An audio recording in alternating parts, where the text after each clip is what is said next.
there, it's Wendy Irazini with pinkcollaronline.com. This week we're going to talk performance appraisals. It's nearly mid-June, and believe it or not, it's time to start talking about employee reviews or performance appraisals, whatever your company may call it. Most of you will prepare your performance appraisals in the fall and winter. So you may be asking yourselves, why are we talking about it in June? Good question.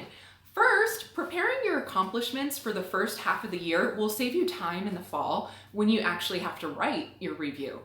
You should also begin building your review for the first half of the year while your professional achievements and contributions are fresh in your mind. When you write it down on paper, you'll also force yourself to look at what you've done so far, and if you don't like the direction you're going, you have time to come up with an action plan with your manager. On the flip side, if you like the direction you're headed, you can challenge yourself to keep building your skills and showcasing your value. It boggles my mind when people tell me they don't spend a lot of time on their performance evaluation. Talk about a missed opportunity. This is your chance to brag about yourself, to show your leadership team and company how much value you add to the organization and the impact you make in your role. Your employee appraisal is not for your leadership team, it's for you. It's a way for you to benchmark yourself with your peers, your skill level, and performance metrics. So here's your first tip of the week. If you approach your performance review as a strategy for development instead of a forced bureaucratic practice, you'll be open to feedback and strengthen relationships. Tune in tomorrow for more tips on building a strong employee review that will knock their socks off. And by the way, if you like this video, please like and share it so we can get this valuable information out to the broader community. Let's build a stronger workforce together.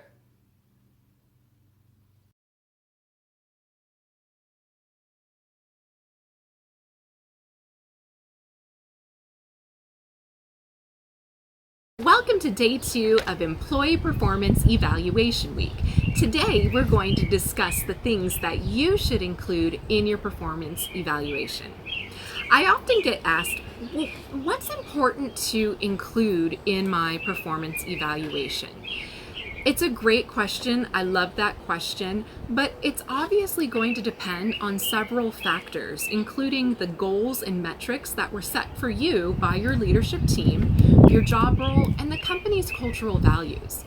So, tip number 2 is going to focus on the effect. What do I mean by that?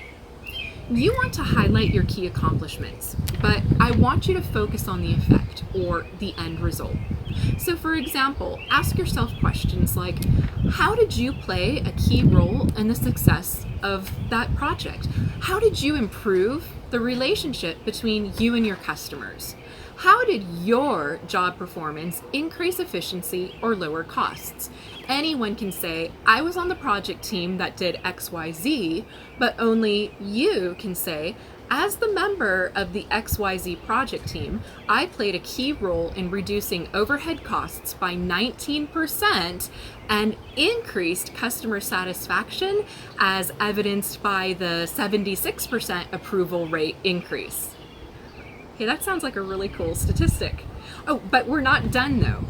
To supplement that stellar, amazing, cool statistic, you're going to have to follow up with how you accomplished those amazing tasks and provide proof, if you can, of your achievements. So what do I mean by that? A former manager of mine once told me to create a wow folder. This wow folder would include any compliments, cards, hoorays, thank yous, awards, pats on the back, or anything that I could use and revisit to remind myself of the good work that I do. When I first started my wow folder, I was a little bit skeptical, but over time it began to fill up. I'd print out emails, save cards, even put pictures drawn for me by the children I mentored in a 4-H group. There were tough days, and sometimes I just had to open up my wow folder to remind myself that I do a good job. But guess what? Where do you think I got my testimonials, my proof from? My wow folder. Use your wow folder as a supporting documentation throughout the year that you can pull directly from. So testimonials, examples, those types of things that you can include in your performance evaluation. When you can cite and provide an email or document as an example of your hard work, it's an amazing feeling that will strengthen your story and tell your story in the most effective manner. Because guess what? That's what you're doing. You're telling your story in your performance evaluation. Don't forget to include things like mentoring, leadership, or anything in which you went the extra mile. Look for things like metrics that support your story. Also, add in the external professional development activities that you did. Did you read a book, for example? Reading a book to upskill yourself on a job-related task. Do you belong to any clubs like Toastmasters, in which you attend meetings to improve your speaking skills? Do you volunteer? Are you a coach or a mentor? Did you write an article that got published? Think about how all those things can enhance your story and make sure you weave them into your review. Tune in tomorrow for more tips on building a strong employee review that will knock your boss's socks off. And if you like this video, please like and share it so we can get this valuable information out to the broader community. Let's build a strong workforce together. Hi everyone, it's Wendy Abruzzini. It's day 3 of Employee Review Week, and today I'm broadcasting all the way from Batu. Okay, well, Batu via the Disneyland Resort, which actually brings me to tip number 3, weaving company culture and values throughout your employee review. Disney is known for having a strong company culture based on magic making and extraordinary guest service. But what about your company? What are your company's cultural values? If you don't know your company's mission, vision, and whom you serve, you should get familiar with it quickly. Most companies spend hundreds and thousands of dollars developing culture and value-based methodologies. Maybe you've been told to live your company's values each day, or perhaps you've attended culture training. Regardless, culture is big business, and culture is often prized in performance reviews. So, how do you weave company culture and values into your performance review? As you're looking over your performance review and visiting your wow folder, think about how you can relate your job tasks, achievements, and testimonials back to culture. Remember tip number 2? Tip number 2 was to focus on the effect. Now we're adding an additional piece. You've identified the effect, and now you can swoop in and attach it to your company's cultural values. Trust me, it's going to make a huge impact. So let's do an example. Let's say you're in sales and you've sold $15,000 in $1 bathtub rubber duckies over the first 2 quarters of the year. Let's say one of your company's core principles or cultural values is for their $1 cute rubber duckies to put a smile on the faces of big kids and little kids all around the world. In your performance review, you should brag about your $15,000, but also add that you've made bath time fun for 15,000 customers worldwide. Doesn't that add a fun twist to your sales performance while tipping your hat toward the importance of company culture? Weaving company culture into your performance reviews shows that you're aware of the company values and that you're actively using them in your job role. In many cases, you're adding the human touch to what you do and providing your purpose. While you don't need to go overboard on demonstrating company culture, values, take advantage of the tactic. It will give you a boost and a sense of purpose that you can leverage throughout the rest of your appraisal. If you like this video, please like and share it so we can get this valuable information out to the broader community. Let's build a stronger workforce together. See you tomorrow. it's Wendy Abruzzini here. I'm back. It's day 4 of Employee Performance Review Week. Hopefully you're not tired of me yet. Today, tip number 4 is about selecting peer reviewers. So let's start off by talking about what exactly is a peer reviewer. A peer reviewer is usually someone you've worked with either in your immediate team, within your broader organization, or a business partner, or maybe even an external client. Sometimes you're able to select your peer reviewers and sometimes you're not. So let's talk about how to select your peer reviewer. When I think of peer reviewers, I first think about at least 3 qualities that I'd like to reflect or truly highlight in my performance appraisal. And then I look at all the people I've worked with whom can truly gauge my performance over the past year.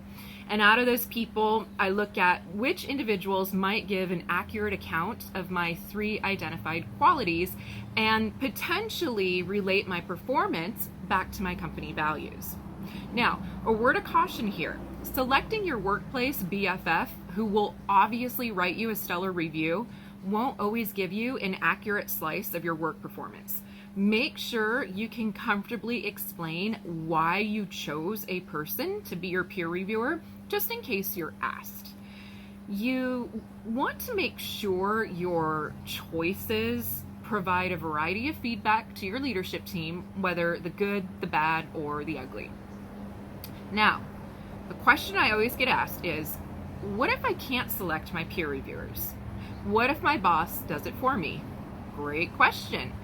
If you can casually mention to your boss, hey boss, I know you'll outreach peer reviewers for my appraisal, but if you can't think of anyone off the top of your head, I should say, I've worked closely with John, James, and Jessica. Sometimes your boss loves it when you can make their life easier, and sometimes they won't go with your selection. And that's okay. Hey, at least you tried, right? When finalizing your peer reviewers, think about which individuals can help you grow and which individuals can truly tell your story. Something that might be nice for you to do as a courtesy is to reach out to them first and ask if they wouldn't mind being your peer reviewer. You don't have to, but you might want to, just to continue the relationship and build the relationship. And that way they're not blindsided and they can maybe start thinking about you and what they would like to say about you. So those are a few little tips to properly select your peer reviewers for your performance appraisal. Most of you will be doing that in the fall and winter, but it's always a good idea to start thinking about it now. If you like this video, please like it and share it so once again we can get this valuable information out to the broader community. Let's build a stronger workforce together. So I will see you tomorrow. Hi everybody, it's Wendy Abruzzini from pinkcollaronline.com. It's day 5 of Employee Review Week, and today's tip is all about simplicity for your boss. So it's probably not a big secret, but your boss really, really likes it when you make things easier on them. The employee performance review is no different. A lot of times your boss is going to meet with a larger leadership team to speak about each team member's contributions and performance over the past year. And sometimes those conversations involve ranking employees against each other because that might have something to do with pay raises, bonuses, or other kinds of rewards and incentives. I don't want you to think all companies do that. Your company may not do that. And I also don't want you to leave this video thinking that ranking is a bad thing. Ranking also provides clarity for strengths and development opportunities. And let me tell you, it's not easy on your leadership team. It's hard work for your leadership team. It takes a lot of time, a ton of discussion, and sometimes it's an uncomfortable conversation. Not to mention the fact that if your boss has several direct reports, it's very time consuming to put together performance reviews for each team member, and then of course have to defend their scores to a larger leadership team. I know I'm oversimplifying the process. I know not all companies operate the same way. Your company may have an entirely different process, but conceptually, I want you to leave this video with one thing in mind, and that's to appreciate your boss for a minute, because tip number 5 is directly related to their sanity. So here it is. Let me walk you through this. Tip number 5 is to write your performance appraisal so your boss can easily pull information directly from your self-evaluation responses. Well, why do we want to do this? Essentially, your performance appraisal will become a cut and paste job from which your boss, he or she, can add supplemental commentary. When your boss can make sense of your self-evaluation and thinks, this is actually really good, it is so much better for you when they can pull directly from your performance appraisal. And if they feel like, hey, this is written really well, it's better than what I could have done, guess what? They're going to use it, and you want them to plagiarize you. Trust me, the ultimate compliment is to have your boss plagiarize you in your employee review. So, how do you make it easy on them, you say? Your performance appraisal should be saturated with one-liners that demonstrate metrics, results, or outcomes. Awards would be a good one, any kind of achievements, and even any other types of extra things you've done throughout the year to develop yourself professionally. So let me give you an example.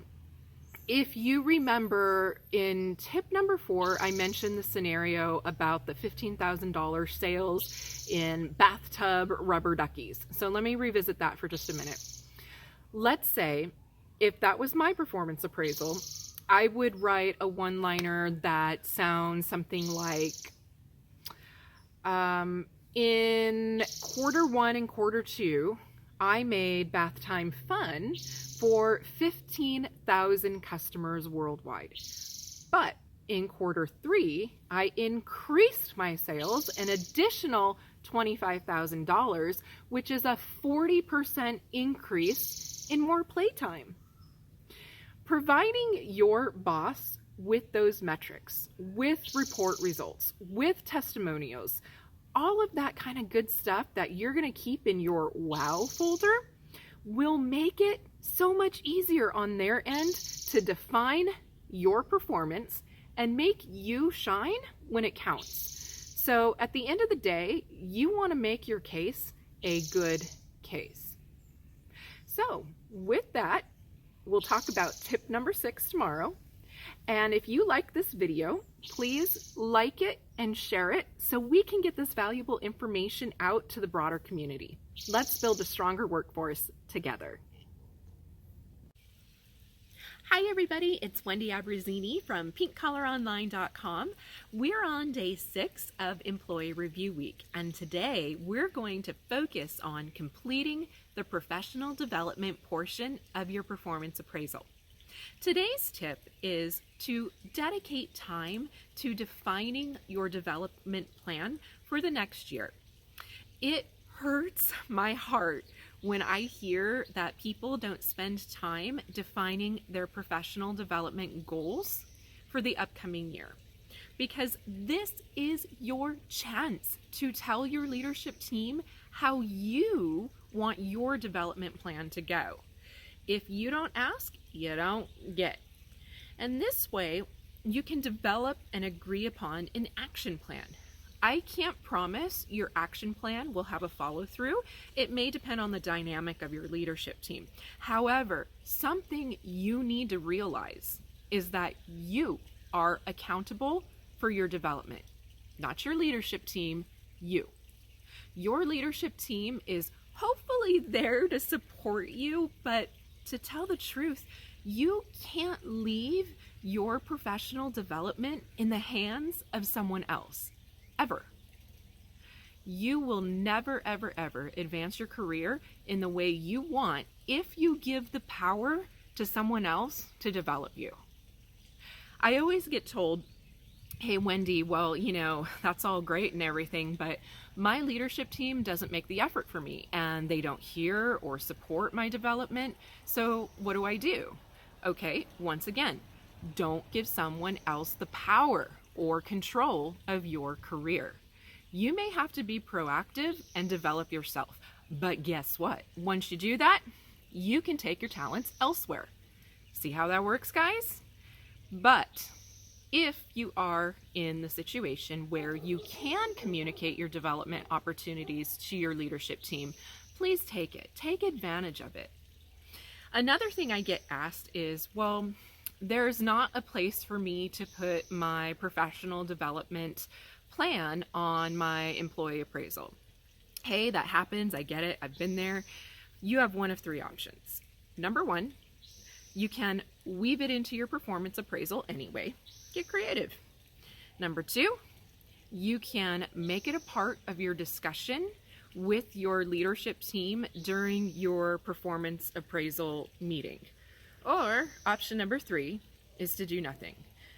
Please, please, please, please, please don't select option number three, or don't tell me if you select option number three. I'll be very sad if you go down that route.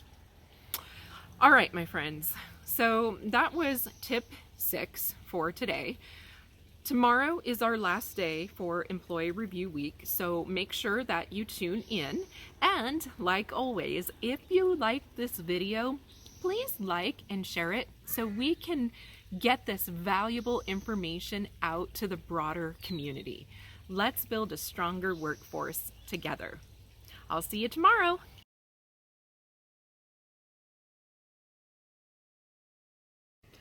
Hi everyone, it's Wendy Abruzzini from pinkcollaronline.com. Today is the last day of Employee Review Week, and I hope you had a few key takeaways from what I've covered so far. We've spoken a lot about writing your performance review, so today, on day 7, we're going to discuss receiving feedback. As you know, most organizations require your supervisor or leadership team to discuss your finalized employee evaluation. And to tell the truth, it might not be an easy conversation for your supervisor or for you. Most likely, you're going to receive feedback that you like and feedback that you may not like. Regardless of how your conversation goes, tip number 7 is to be receptive to feedback. Feedback is designed to tell you what you're doing well so you can keep doing it, as well as areas of opportunity. First, remember to celebrate your wins and the contributions that you make. Keep leveraging those wins throughout the next year and challenge yourself to keep improving. But guess what I get asked about the most? What should I do when I receive negative feedback from my manager or feedback that I don't agree with? What do I do then, Wendy? Great question. Well, if you receive feedback for areas of opportunity, the first thing I tell people is be open to receiving that feedback, even if you don't agree with it. There are a few things that you need to remember during this process. The first thing is, maybe there are areas of opportunity that you can improve on. So be receptive and come up with an action plan to implement those suggestions. Have a productive conversation with your leader, and over the course of the next year, check in to make sure you're addressing your performance expectations. The second thing to consider is sometimes the feedback you receive is the result of things that are out of your control. Yes, it may be unfair, but don't let it eat away at you, because if you do, you're putting the power back in someone else's hands. At the end of the day, the only person whose opinion truly matters is yours. The third thing is take your feedback with a grain of salt. If you know that you do a good job and you can honestly say at the end of the day that you've taken the steps to be a stellar employee, but your evaluation isn't reflective of that for some reason, just realize that this is only a blip on the timeline of your life. And in the whole grand scheme of things, it's temporary. The fourth thing to remember is if things are really bad, it might be time to consider dusting off the resume and looking for other opportunities. I know an amazing guided online resume course that can help you compose an amazing resume. I'll post that link at the end of the video. And finally, above all else, make sure you come back from your conversation with actionable feedback and clearly defined expectations for both you and your boss. If you don't know what's expected of you, how can you ever truly meet those expectations? It's been a great week, everybody. Fabulous talking with you all. Let me know what your key takeaways are for the week and in the comments below, and I'll talk to you later. Thanks. Bye.